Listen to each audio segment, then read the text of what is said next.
हम जानते हैं कि तुम हमारी शादी से खुश नहीं हो, इसलिए राजकुमारी पर आरोप लगा रही हो।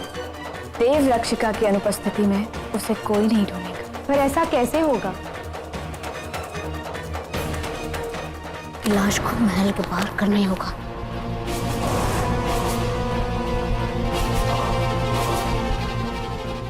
ये बोरी?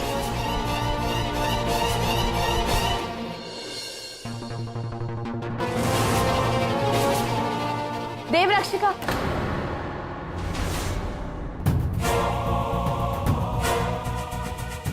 जी आपने तो मुझे डरा ही दिया था। अरे हमें माफ कर दीजिए, हम थोड़ी जल्दी में हैं। आपसे बहुत जरूरी बात करनी है।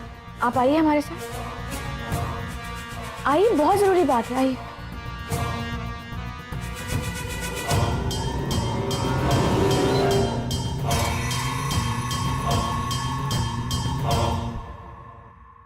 क्या बात है बुआ जी?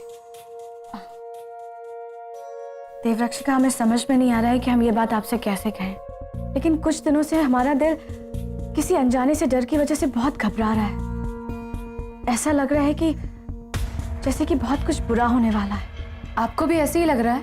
आपको भी? मतलब बुआ जी, पिछले कुछ दिनों से मुझे भी कुछ ऐसा ही लग रहा है। कोई तो है हम सबके बीच जो ये सब कुछ कर रहा है।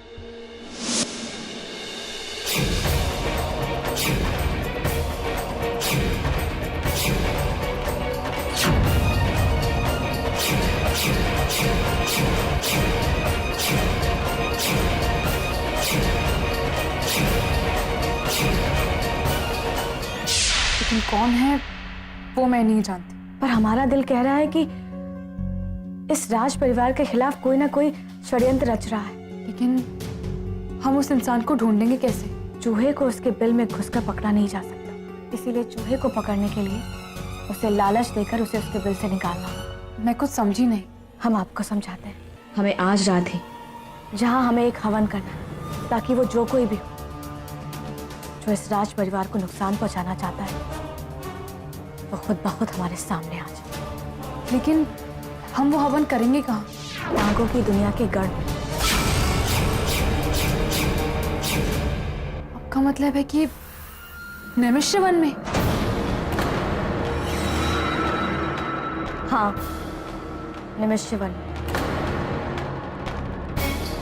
हम जानते हैं कि नैमिष्य वन में नागों का खतरा है, लेकिन हम ये भी जानते हैं ये वही जगह है जो इस सब की जड़ है।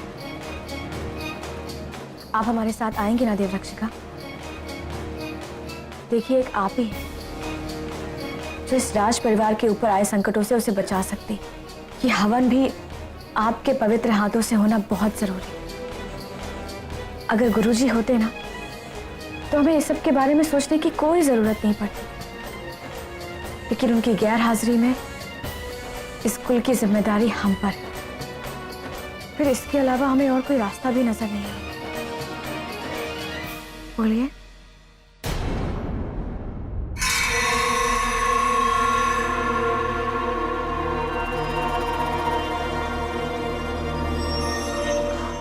ठीक है, अगर आप नहीं आना चाहती हैं तो कोई बात नहीं, ये हवन हम खुद ही कर लेंगे। माफ करिएगा, खामखा आपको परेशान किया।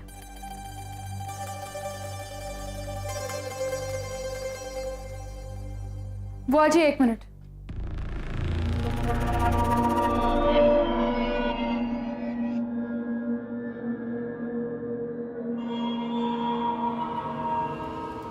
मैं आपके साथ चलूंगी। धन्यवाद।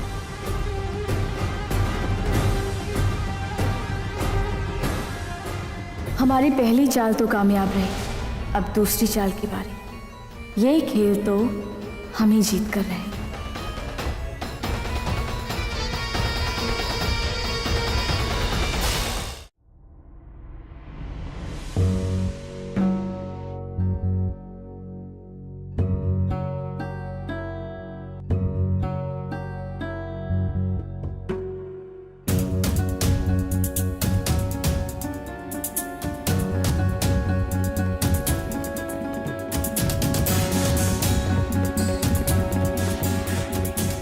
युवराज जरूर देवरक्षिका के कमरे में जा रहे होंगे, लेकिन देवरक्षिका तो नागरानी के साथ है। मुझे किसी भी तरह युवराज को रोकना होगा।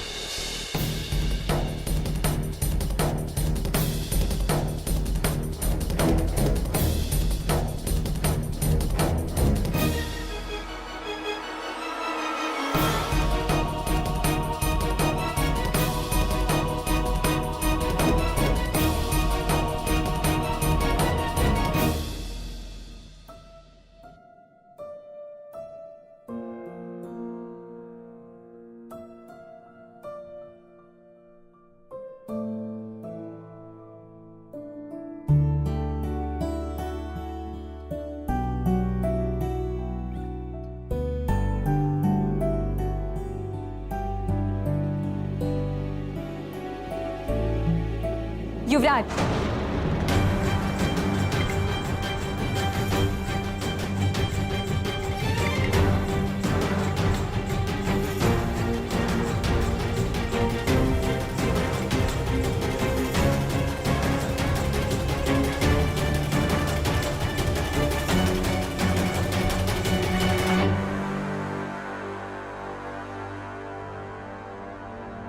युवराज,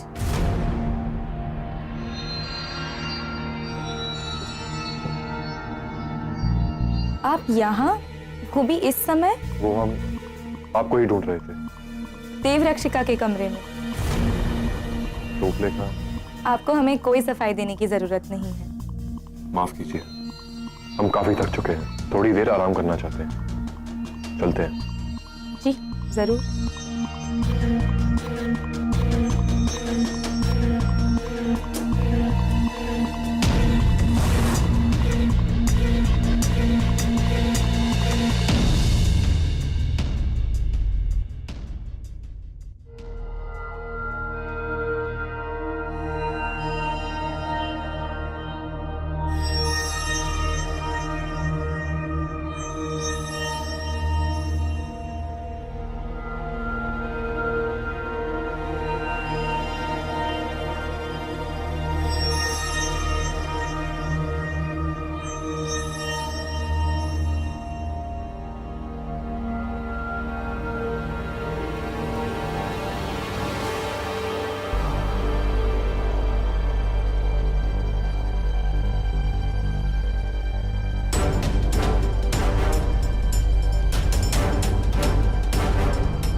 राजकुमारी रूपलेखा, आप मेरे कमरे में इस वक्त क्या कर रही हैं?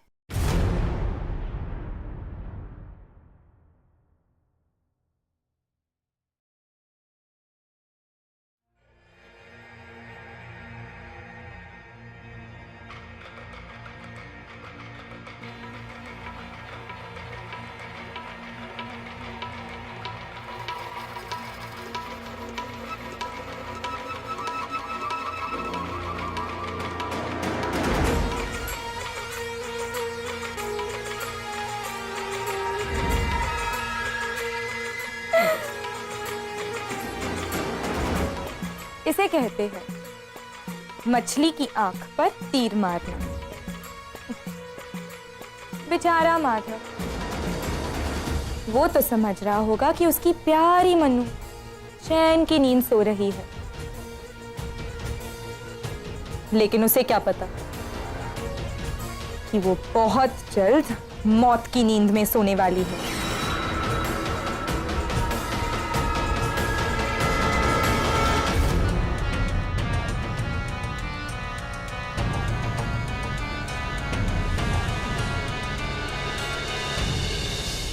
मनु, और वो भी बुआ जी के साथ। लेकिन अभी अभी तुमने मनु को अपने कमरे में सोते हुए देखा था। फिर इस समय दोनों जा खा सकती हैं।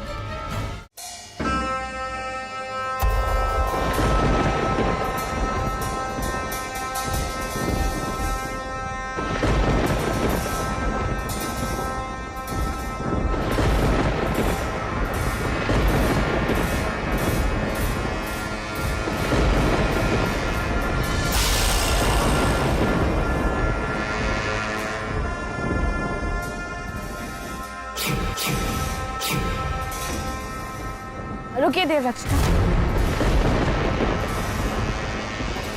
आप देवरक्षिका के रूप में इस वन में प्रवेश नहीं कर सकती। इस निमिष वन में प्रवेश करने के लिए आपको देवरक्षिका की सारी चीजें छोड़नी होंगी।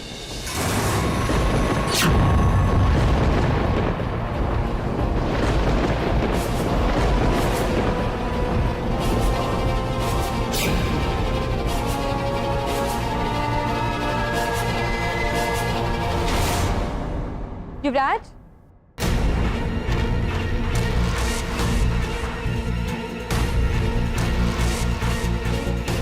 इतनी रात गए, आप कहाँ जा रहे हैं? रूपलेखा जी, हमने अभी अभी देवरक्षिका और बुआ जी को महल से बाहर जाते हुए देखा, लेकिन इतनी रात को वो कहाँ जा सकती हैं? देवरक्षिका को? आपको जरूर कोई वहम हुआ है। अभी अभी तो देवरक्षिका को अपने कमरे में सोते हुए देखा ना? हाँ रूपलेखा, लेकिन हमारी आंखें कभी धोखा नहीं खा सकती। धोखा आपकी आंखें नहीं, आपका दिल दे रहा है। अक्सर जो दिल में होता है वही आंखें दिखाती है। अफसोस तो हमें इस बात का है कि जिसे दिल में होना चाहिए वो नहीं, कोई और है। युवराज, हमारी शादी होने वाली है, फिर भी हर समय आपको देवरक्षिका का ही ख्याल क्यों रहता है? रूपलेखा जी, ऐसा कुछ नहीं है। झूठ सुनहरा होता है युवराज, कितना भी छुपाओ चमक जाता है। आप सच क्यों नहीं बता देते? अगर आपके जीवन में हमारे लिए कोई जगह नहीं है तो आप हमें बता दीजिए, हम चले जाएंगे। हम कह रहे हैं ना आपसे, आप हमें गलत समझ रही हैं। हम गलत समझ रहे थे, पर अब सब कुछ आईने की तरह साफ है। आपके और देवरक्षिका की दोस्ती का रंग इतना गहरा हो चुका है कि इस पर हमारे सिंदूर का रंग नहीं चढ़ सकता। इसलिए हमने फैसला कर लिया है कि हम ही एक कदम पीछे ले लेते हैं। हम आपके और देवरक्षिका के बीच में से हट जाने वाले हैं। बस।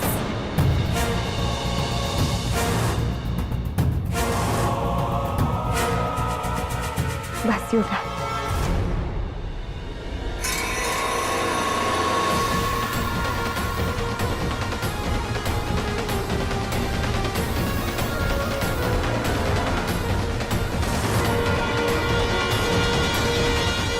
लेकिन क्यों बुआ जी, मैं देवरक्षिका के रूप में अंदर प्रवेश क्यों नहीं कर सकती? वो इसलिए क्योंकि ये नागों का वन है और नागों की शक्ति बहुत तेज होती है। अगर उन्हें इस बात का एहसास हो गया कि आप देवरक्षिका हैं, तो उन्हें पता चल जाएगा कि आप यहाँ पर किसी खास कार्य की वजह से यहाँ पर आई। तो फिर वो लोग अपनी शक्ति से एक साथ आप पर हमला कर सकते हैं। इसलिए इस वन में प्रवेश करने से पहले हमें आपका तेज कम करना होगा, अपने सारे गहने उतारने होंगे।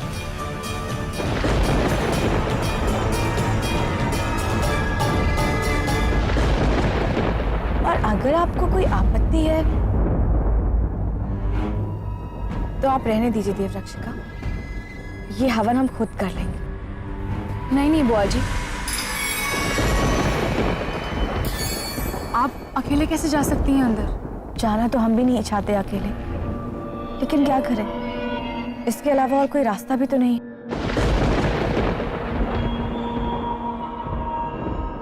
मैं बड़ों की बात कभी नहीं टालती। आप जैसा कहेंगी मैं बिल्कुल वैसा ही करूंगी।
ठीक तो है?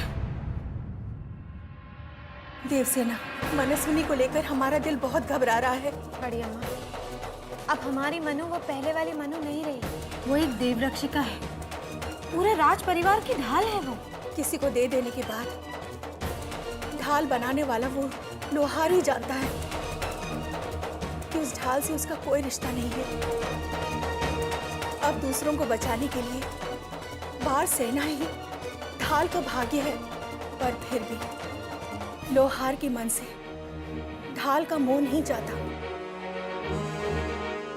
हमारी भी वही स्थिति है देवसेना। तो आपको लगता है कि मनु किसी खतरे में है? हाँ देवसेना, और हमारा आभास कभी गलत नहीं होता। अगर वाकई मनु किसी खतरे में है बड़ी अम्मा, तो हमें ऐसे नहीं बैठना चाहिए। हमें मनु की मदद करनी चाहिए। तुम जल्दी से तैयार हो जाओ देवसेना। तुम्हें अभी इसी वक्त महल जाना होगा। अभी इस समय? इस वक्त तो रात है बड़ी अम्मा। खतरे अंधेरों में ही पलते हैं देवसेना, और उन अंधेरों को दूर करने के लिए हमें अपनी फर्ज की मशाल जलानी होगी।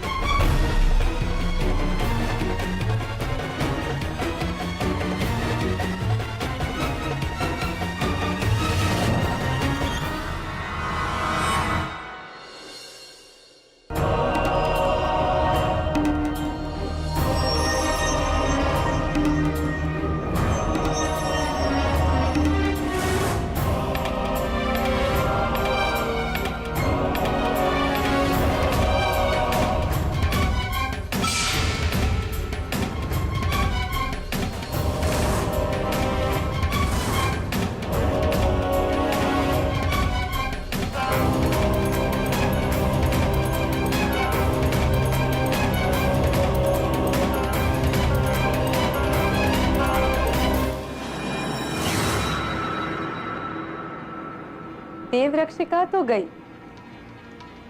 वो एक ऐसी नागिन की चंगुल में फंस गई है जिससे बचकर निकलना नामुमकिन हो गया है। अब मुझे मेरा काम करना होगा। मुझे किसी भी तरह इस परिवार के सारे सदस्यों को मनाना होगा कि कल सुबह होते ही मेरे और माधव की सगाई करवा दे। ये तो मेरे लिए बिल्कुल मुश्किल नहीं है, क्योंकि ये काले जादू वाले भस्म से मिला खाना खाने के बाद ये सब लोग वही करेंगे जो मैं चाहती हूँ।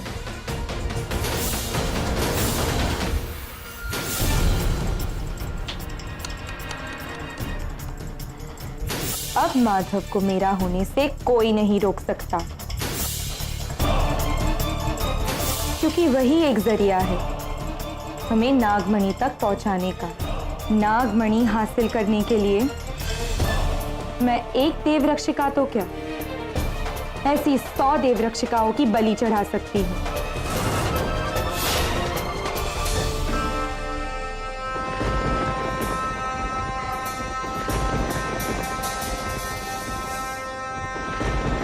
चाल सही वक्त पर चली जाए तो वो कभी खाली नहीं जाती, और शिकार तो वैसे भी रात को ही किया जाता है।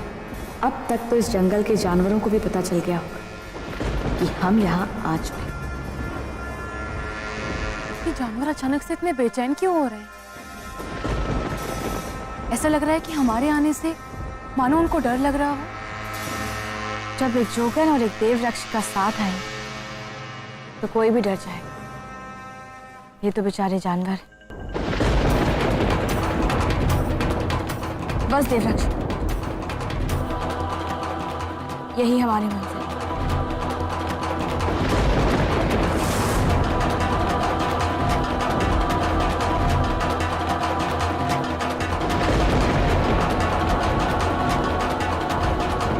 ये कौन सी जगह? ये नागों का गर्भ है, हमें यही हवन करना है।